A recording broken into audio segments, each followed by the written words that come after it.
हाय दोस्तों, welcome to my YouTube channel. दोस्तों, आज हम आप सभी लोगों को क्लास 12 के विषय फिजिक्स में मोस्ट इम्पॉर्टेंट टॉपिक को बताएंगे, जो कल यानी कि 4 मार्च को पेपर में आएगा, बोर्ड एग्जाम की परीक्षा में पूछा जाएगा। तो आप सब लोग हमारे इस वीडियो को ज़रूर देख लीजिए और अपने दोस्तों में भी शेयर कर लीजिए। तो दोस्तों, आज का हमारा पहला टॉपिक है कूलाम का नियम। कूलाम का नियम देखिए दोस्तों, कूलाम का नियम हर बार ही बोर्ड एग्जाम की परीक्षा में पूछा जाता है और यह बोर्ड एग्जाम की परीक्षा से बहुत ही इम्पोर्टेंट टॉपिक है।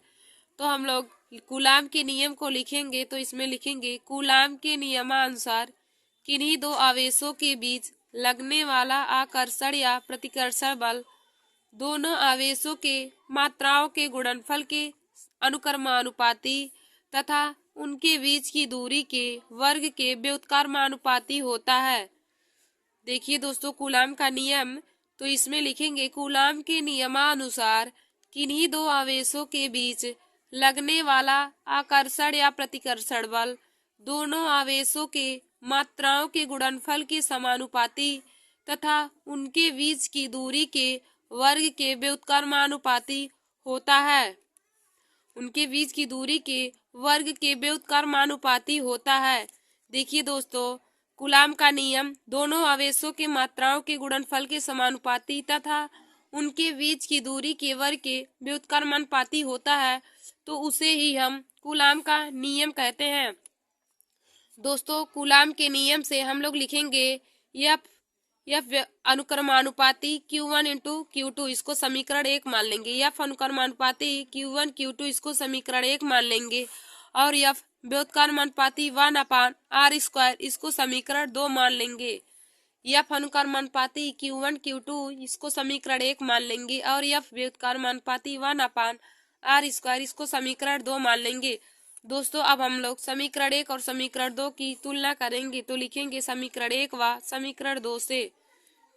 समीकरण 1 व समीकरण 2 से तो हो जाएगा F व्युत्क्रमानुपाती Q1 Q2/r², F व्युत्क्रमानुपाती Q1 Q2/r²। तो देखिए दोस्तों, जब व्युत्क्रमानुपाती का चिन्ह हटेगा तो वहाँ पे 1/4πε0 आ जाएगा, तो हो जाएगा F equal to 1/4 Q1 Q2/r²। F equal to 1/4πε0 Q1 Q2/r²। देखिए दोस्तों, हमें कूलाम के नियम से इसका सूत्र प्राप्त हो गया और 1/4πε0 का मान होता है 9 × 10⁹ कूलाम स्क्वायर प्रति न्यूटन मीटर स्क्वायर। तो हमें निकल के आ गया formula F equal to 1/4πε0 Q1 Q2/r²। या फिर हम इसकी जगह पे मान रख देंगे, तो हो जाएगा F equal to 9 × 10⁹ Q1 Q2/r²। देखिए दोस्तों, हमने कूलाम के नियम से बल का फार्मूला निकाल लिया, तो F equal to 9 × 10⁹ Q1 Q2/r²। देखिए दोस्तों, कूलाम के नियम के फार्मूले से भी बोर्ड एग्जाम की परीक्षा में बहुत क्वेश्चन पूछे जाते हैं, जो हमें न्यूमेरिकल सॉल्व करना रहता है। दोस्तों, यदि आपको पूछे कि एप्सिलॉन 0 क्या है, तो हम लोग लिखेंगे एप्सिलॉन 0 निर्वात की विद्युतशीलता है, जिसका मात्रक कूलाम स्क्वायर प्रति न्यूटन मीटर स्क्वायर होता है। जिसका मात्रक कूलाम स्क्वायर प्रति न्यूटन मीटर स्क्वायर होता है। दोस्तों, अब हमारा अगला टॉपिक आज का है विद्युत क्षेत्र की तीव्रता। विद्युत क्षेत्र की तीव्रता, देखिए दोस्तों, विद्युत क्षेत्र की तीव्रता भी बोर्ड एग्जाम की परीक्षा में बहुत बार ही पूछा गया है। तो हम लोग इसकी परिभाषा लिखेंगे विद्युत क्षेत्र की तीव्रता। तो इसमें हम आपको बताएंगे किसी विद्युत क्षेत्र के किसी भी बिंदु पर रखे गए धन परीक्षण आवेश Q तथा उस पर कार्य करने वाले बल F के अनुपात को विद्युत क्षेत्र की तीव्रता कहते हैं। इसे E से प्रदर्शित करते हैं। देखिए दोस्तों, विद्युत क्षेत्र की तीव्रता में लिखेंगे किसी विद्युत क्षेत्र के किसी भी बिंदु पर रखे गए धन परीक्षण आवेश Q तथा उस पर कार्य करने वाले बल F के अनुपात को विद्युत क्षेत्र की तीव्रता कहते हैं। इसे कैपिटल E से प्रदर्शित करते हैं। इसे कैपिटल E से प्रदर्शित करते हैं। तो दोस्तों, विद्युत क्षेत्र की तीव्रता कैपिटल E इक्वल टू हो जाएगा एफ अपान क्यू, वैद्युत क्षेत्र की तीव्रता E equal to F upon Q. तो दोस्तों इसका मात्रक होता है वैद्युत क्षेत्र की तीव्रता का न्यूटन प्रति कूलाम। वैद्युत क्षेत्र की तीव्रता का मात्रक होता है न्यूटन प्रति कूलाम, और इसका बीमा निकालेंगे तो हो जाएगा M L T minus three A minus one, M L T minus three A minus one. देखिए दोस्तों, वैद्युत क्षेत्र की तीव्रता बहुत बार ही बोर्ड एग्जाम की परीक्षा में पूछा जाता है, और यदि आपको पूछा जाए कि वैद्युत क्षेत्र की तीव्रता का मात्रक क्या होता है तो आप लोग लिखेंगे न्यूटन प्रति कूलाम। और वैद्युत क्षेत्र की तीव्रता का बीमा पूछा जाए तो उसकी बीमा होती है M L T minus three A minus one, M L T minus three A minus one. दोस्तों हमारा अगला टॉपिक है बिंदु आवेश के कारण उत्पन्न वैद्युत क्षेत्र की तीव्रता। बिंदु आवेश के कारण उत्पन्न वैद्युत क्षेत्र की तीव्रता की गणना करना है। तो दोस्तों हम लोग इस डेरिवेशन को सॉल्व करेंगे तो हम लोग देखिए यहाँ पर ए प्लस क्यू आवेश यहाँ पे वैद्युत क्षेत्र की तीव्रता है, और यहाँ पे दो बिंदु आवेश लिए हैं, दो बिंदु आवेश ए और पी हमने लिया है, दो बिंदु आवेश ए और पी लिया है जिनके बीच की दूरी r मीटर है। दो बिंदु आवेश ए और पी लिया है जिनके बीच की दूरी r मीटर है।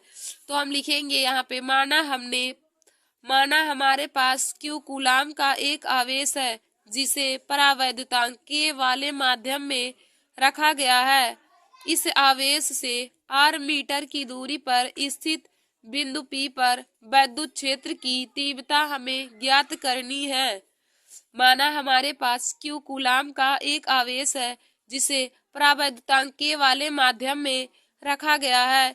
इस आवेश से r मीटर की दूरी पर स्थित बिंदु P पर वैद्युत क्षेत्र की तीव्रता हमें ज्ञात करनी है।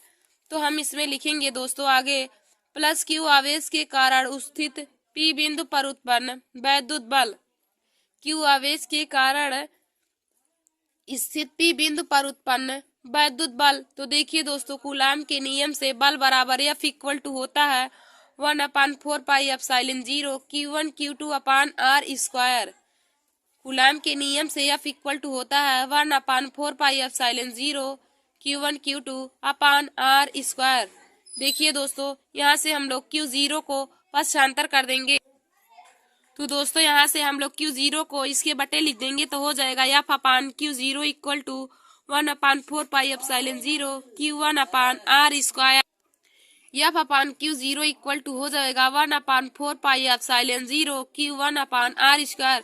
और देखिए दोस्तों F upon Q equal to वैद्युत क्षेत्र, दोस्तों हम जानते हैं F upon Q0 equal to होता है, तो दोस्तों यहाँ पे हो जाएगा E equal to 1/4 epsilon 0 Q1 upon R square. F upon Q0 equal to होता है वैद्युत क्षेत्र की तीव्रता यानी कि E, तो हो जाएगा E equal to 1/4 epsilon 0 Q1 upon R square.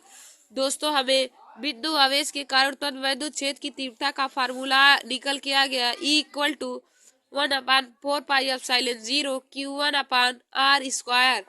बिंदु आवेश के कारण उत्पन्न वैद्युत क्षेत्र की तीव्रता का formula E equal to 1/4 epsilon 0 Q1 upon R square. देखिए दोस्तों इस डेरिवेशन यानी कि इस फार्मूले से भी संबंधित हमें न्यूमेरिकल आता है, तो आप लोग इस फार्मूले को भी तैयार कर लीजिए E equal to 1/4 epsilon 0 Q1 upon R square. दोस्तों अब हमारा अगला वेरी इंपॉर्टेंट टॉपिक है जो बोर्ड एग्जाम की परीक्षा में हर बार ही पूछा जाता है, तो आप लोग इस डेरिवेशन को जरूर तैयार कर लीजिए। तो हमारा है वैद्युत द्विध्रुव के कारण उत्पन्न वैद्युत क्षेत्र की तीव्रता। वैद्युत द्विध्रुव के कारण उत्पन्न वैद्युत क्षेत्र की तीव्रता। तो दोस्तों इसमें हम लोग देखेंगे अच्छी स्थिति या अनुदैर्ध्य स्थिति, अच्छी स्थिति या अनुदैर्ध्य स्थिति। देखिए दोस्तों हमको बोर्ड एग्जाम की परीक्षा में पूछता है कि अच्छी स्थिति में वैद्युत क्षेत्र की तीव्रता का सूत्र प्राप्त कीजिए। तो दोस्तों पहले हम लोग यहाँ पे इसका फिगर बना लेंगे। तो पहले हमने एक बिंदु आवेश ए से P तक लिया है, और A और B के बीच की दूरी 2L और B और P के बीच की दूरी R माइनस L, और O से लेके P की बीच की दूरी R है, और A से P तक की दूरी R प्लस L मीटर है।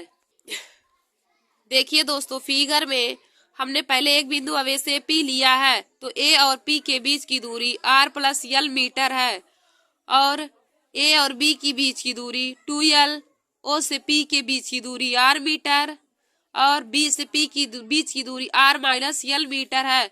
तो दोस्तों हम लोग इसमें लिखेंगे, माना हमारे पास एक वैद्युत द्विध्रुव ए बी है। माना हमारे पास एक वैद्युत द्विध्रुव ए बी है जो प्लस क्यू आवेश से तथा माइनस क्यू आवेश से मिलकर बना है।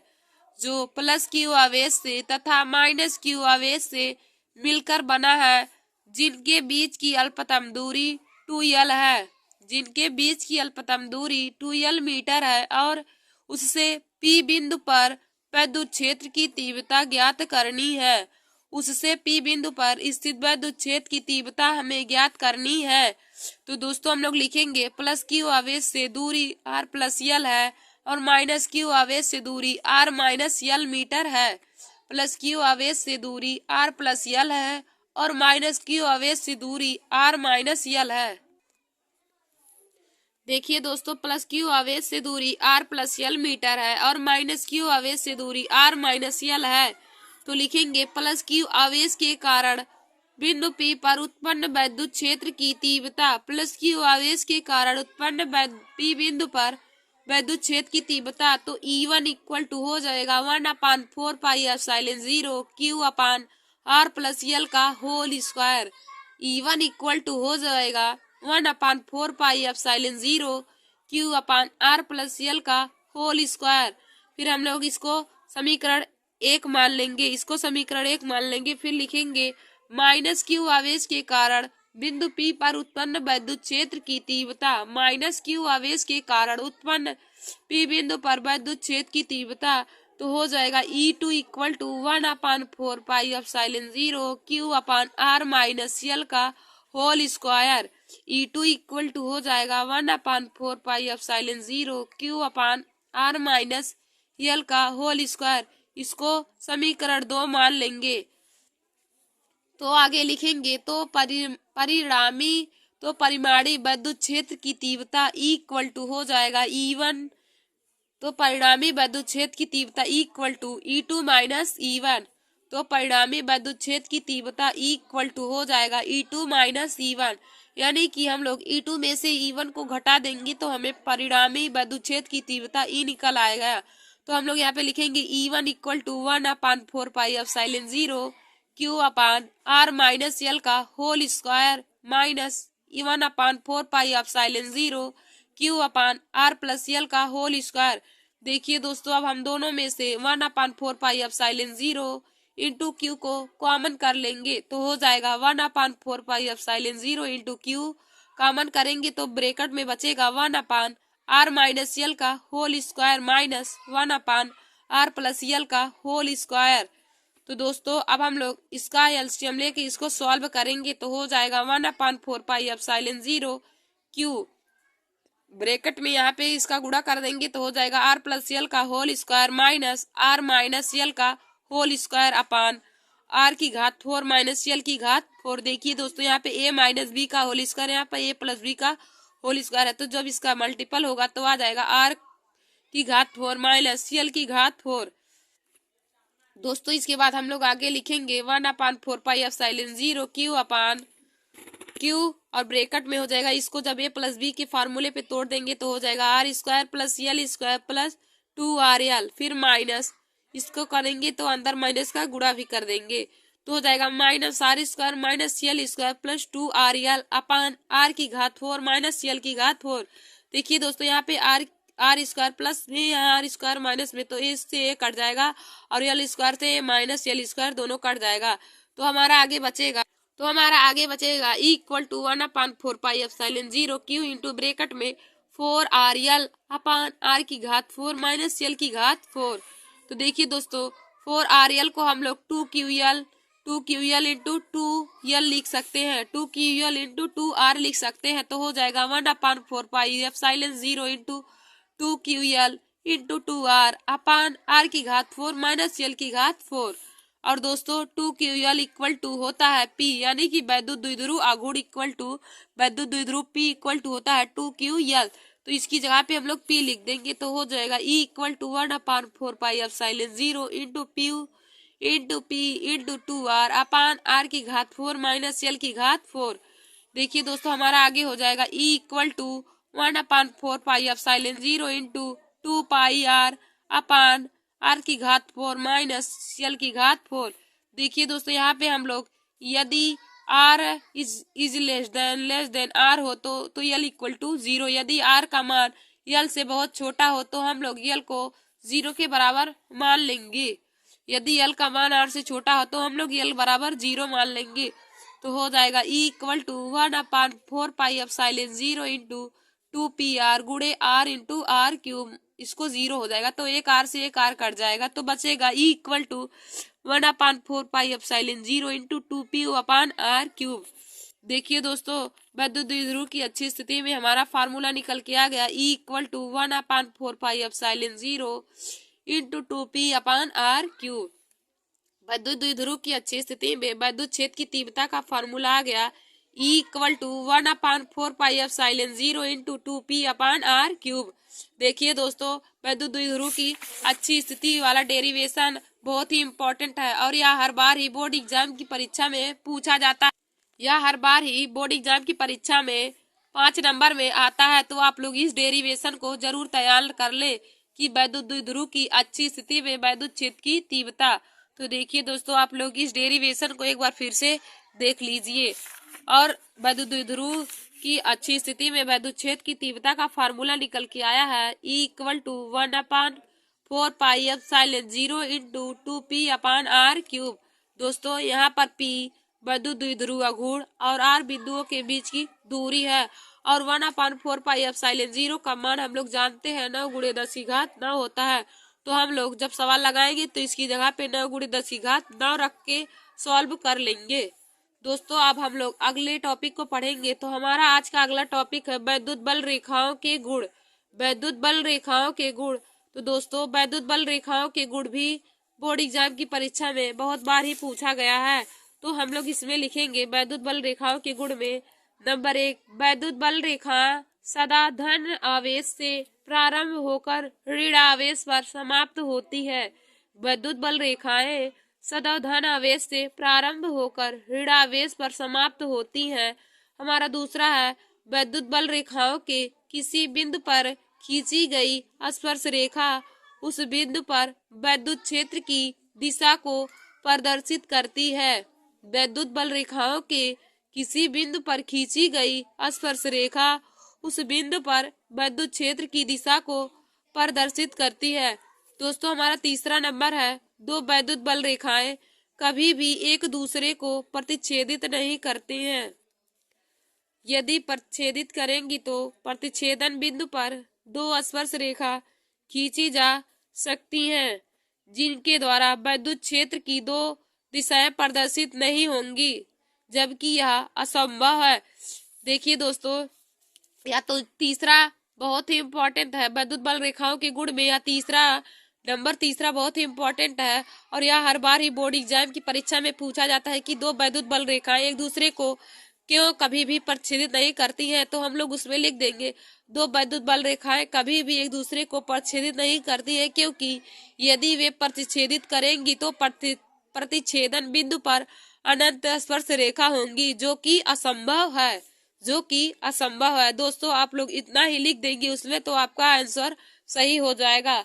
अब हम लोग वैद्युत बल रेखाओं के गुण में चौथा देखेंगे। तो हमारा चौथा नंबर है वैद्युत बल रेखाएं कभी भी बंद वक्र के रूप में उपस्थित नहीं होती हैं। वैद्युत बल रेखाएं कभी भी बंद वक्र के रूप में उपस्थित नहीं होती हैं, क्योंकि यह एक ही आवेश से प्रारंभ होती है तथा उसी आवेश पर समाप्त नहीं होती है। क्योंकि यह एक ही आवेश से प्रारंभ तथा उसी आवेश पर समाप्त नहीं होती है, अपितु धन आवेश से प्रारंभ होती है और ऋण आवेश से समाप्त हो जाती है। देखिए दोस्तों वैद्युत बल रेखाएं कभी भी बंद वक्र इसलिए नहीं बनाती है क्योंकि वह धन आवेश से प्रारंभ होती है और ऋण आवेश पर समाप्त हो जाती है। दोस्तों हमने वैद्युत बल रेखाओं के गुण में 4 टॉपिक को पढ़ लिया है, 4 नंबर को पढ़ लिया है। देखिए दोस्तों यह तीसरा नंबर बहुत ही इम्पोर्टेंट है और इस तरह क्वेश्चन पूछा जाता है कि दो वैद्युत बल रेखाएं एक दूसरे को कभी प्रच्छेदित क्यों नहीं करती हैं? तो हम लोग इसमें लिख देंगे, दो वैद्युत बल रेखाएं एक दूसरे को कभी भी प्रच्छेदित नहीं करती है, क्योंकि यदि वे एक दूसरे को प्रतिच्छेदित करेंगी तो प्रतिच्छेदन बिंदु पर अनंत स्पर्श रेखा होंगी, जो कि असंभव है। दोस्तों अब हम लोग अगले टॉपिक को देखेंगे। तो दोस्तों आज का हमारा अगला टॉपिक है वैद्युत फ्लक्स। वैद्युत फ्लक्स यह भी टॉपिक बोर्ड एग्जाम की परीक्षा से बहुत ही इम्पोर्टेंट है, वैद्युत फ्लक्स। तो दोस्तों इसमें हम लोग वैद्युत फ्लक्स के परिभाषा, उसके मात्रक और बीमा को देखेंगे तथा उसका डेरिवेशन भी करेंगे कि फार्मूले का निगमन कैसे होता है। तो दोस्तों यहाँ पे एक देखिए हमने वैद्युत फ्लक्स का फिगर बनाया है। इसमें वैद्युत क्षेत्र की ये तीव्रता है और ये वैद्युत बल रेखाएं निकल रही है और इनके बीच का कोण थीटा है। तो हम लोग लिख लेंगे इसमें वैद्युत फ्लक्स की परिभाषा, वैद्युत क्षेत्र में स्थित वह काल्पनिक पृष्ठ, वैद्युत क्षेत्र में स्थित वह काल्पनिक पृष्ठ जिससे होकर गुजरने वाली प्रति सेकेंड वैद्युत बल रेखाओं की संख्या के माप को वैद्युत फ्लक्स कहते हैं। वैद्युत क्षेत्र में स्थित वह काल्पनिक पृष्ठ, वैद्युत क्षेत्र में स्थित वह काल्पनिक पृष्ठ जिससे होकर गुजरने वाली प्रति सेकेंड वैद्युत बल रेखाओं की संख्या के माप को वैद्युत फ्लक्स कहते हैं। इसे फाई से दर्शाते हैं।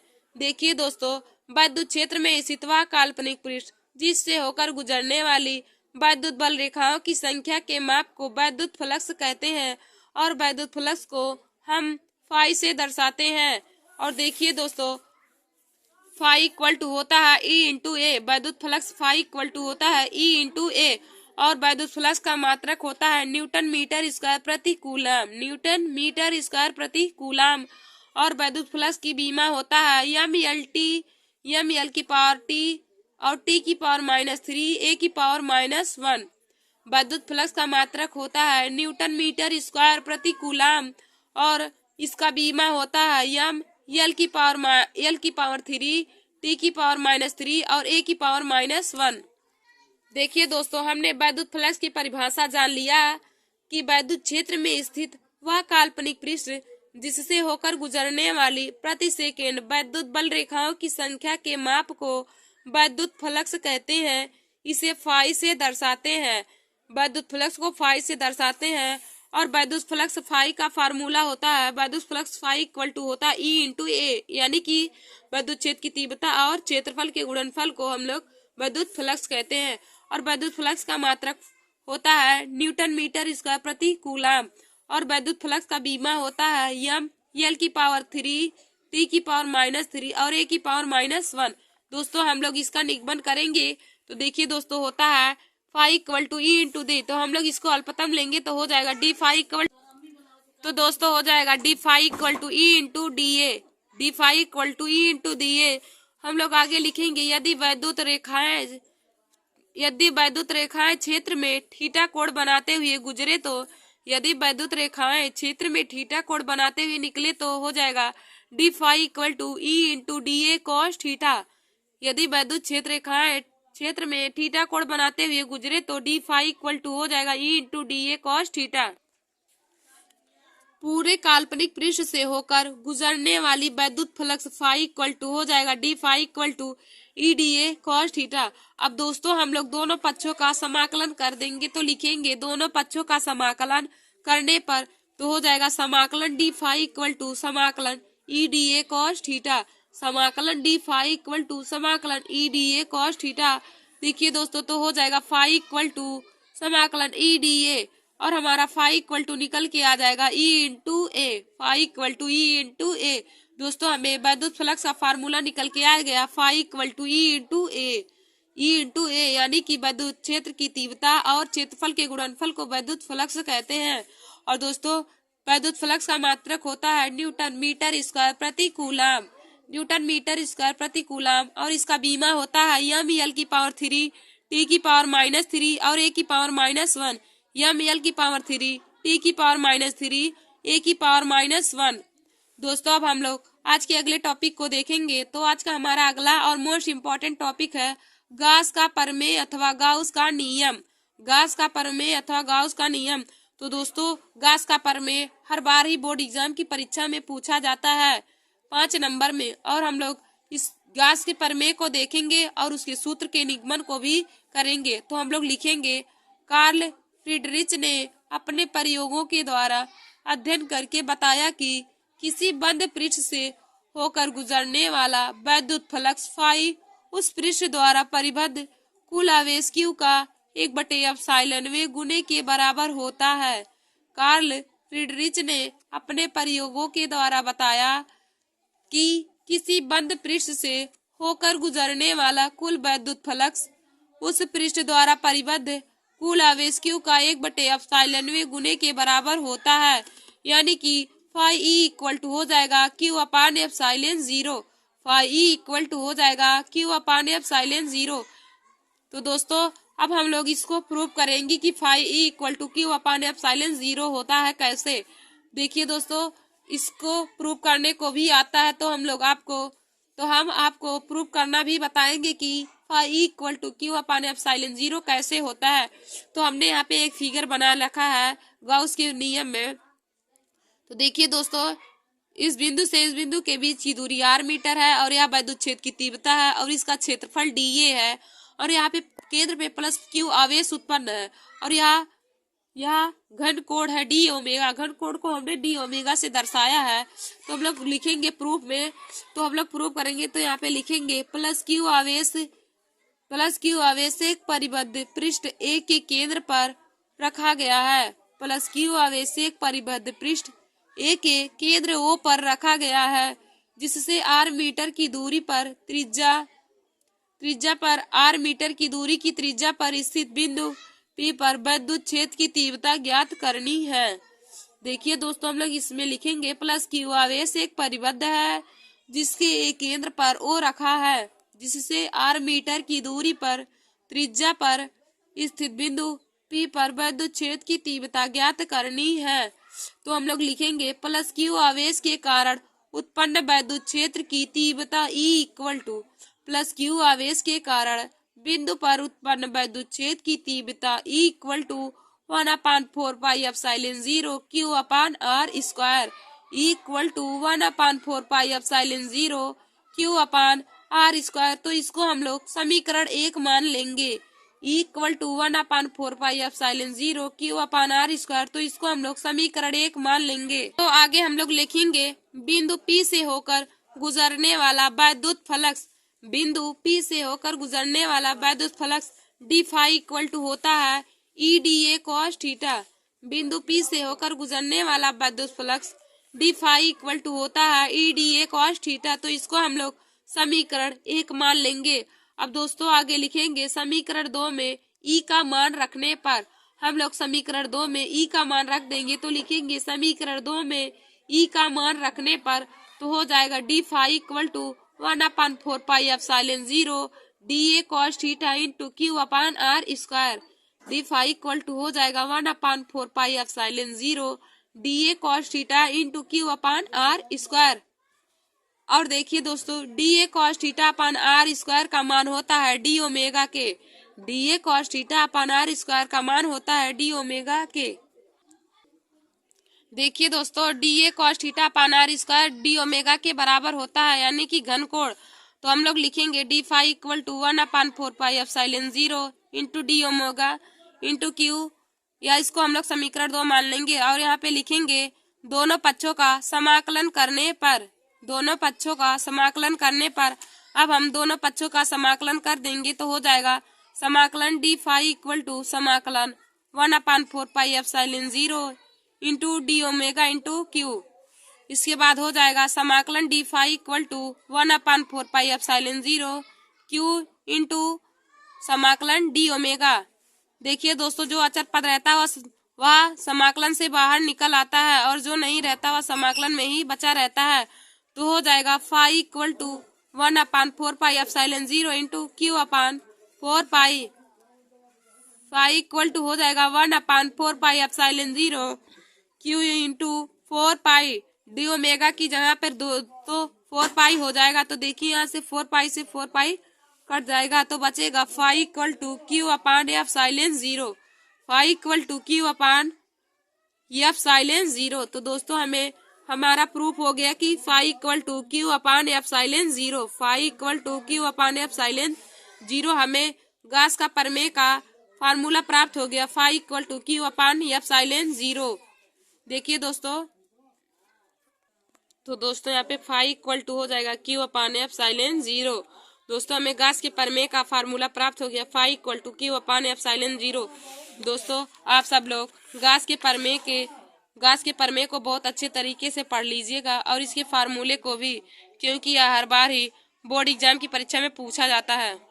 दोस्तों आज का हमारा अगला टॉपिक है धारावाही चालक के कारण चुंबकीय क्षेत्र की तीव्रता की दिशा या दाएं हाथ का नियम। धारावाही चालक के कारण चुंबकीय क्षेत्र की दिशा या दाएं हाथ का नियम। तो इसमें लिखेंगे हम फ्लेमिंग के नियमानुसार अपने दाएं हाथ के अंगूठे और अन्य दोनों अंगुलियों को इस प्रकार फैलाएं कि तीनों परस्पर लंबवत हो। तो अंगूठा अंगुली बल की दिशा को, तर्जनी अंगुली धारा की दिशा को और मध्यमा अंगुली चुंबकीय क्षेत्र की दिशा को प्रदर्शित करता है। हम फ्लेमिंग के नियमानुसार अपने दाएं हाथ के अंगूठे और अन्य दो अंगुलियों को इस प्रकार फैलाएं कि तीनों परस्पर लंबवत हो। तो अंगूठा अंगुली बल की दिशा को, तर्जनी अंगुली धारा की दिशा को और मध्यमा अंगुली चुंबकीय क्षेत्र की दिशा को प्रदर्शित करती है। दोस्तों हमारा अगला टॉपिक है किसी धारावाही चालक के अल्पतमांक लंबाई के द्वारा उत्पन्न चुंबकीय क्षेत्र की तीव्रता या बायो सेवर्ट का नियम।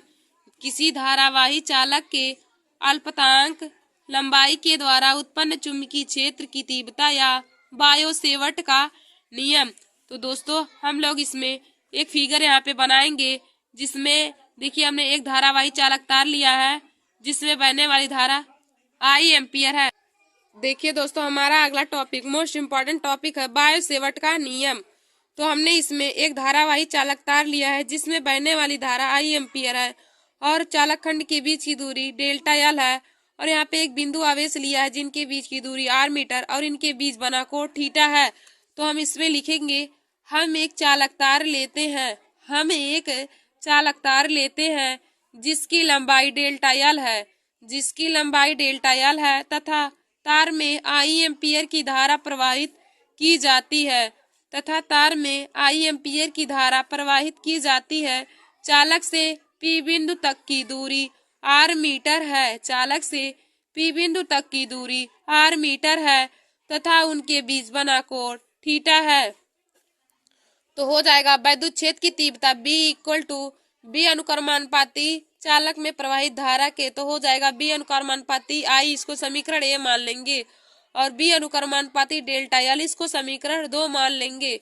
B अनुक्रमानुपाती I इसको समीकरण A मान लेंगे, B अनुक्रमानुपाती डेल्टा एल इसको समीकरण 2 मान लेंगे और B अनुक्रमानुपाती साइन थीटा इसको समीकरण 3 मान लेंगे और B व्युत्क्रमानुपाती 1/r² इसको समीकरण 4 मान लेंगे।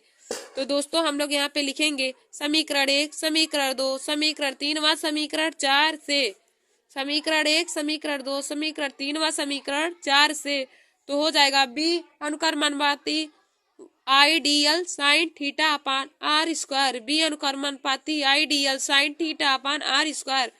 और दोस्तों हो जाएगा B इक्वल टू, जब यह अनुक्रमानुपाती का चिन्ह हटेगा तो यहाँ पे हो जाएगा μ0/4 तो हो जाएगा B equal to μ0/4 into ideal sine theta upon r²। B equal to हो जाएगा μ0/4 ideal sine theta upon r²। दोस्तों हमें बायो सेवर्ट के नियम से विद्युत क्षेत्र की फार्मूला निकल आया B equal to μ0/4 ideal sine theta upon r²। B equal to μ0/4 ideal sine theta upon r²। देखिए दोस्तों μ0 निर्वात की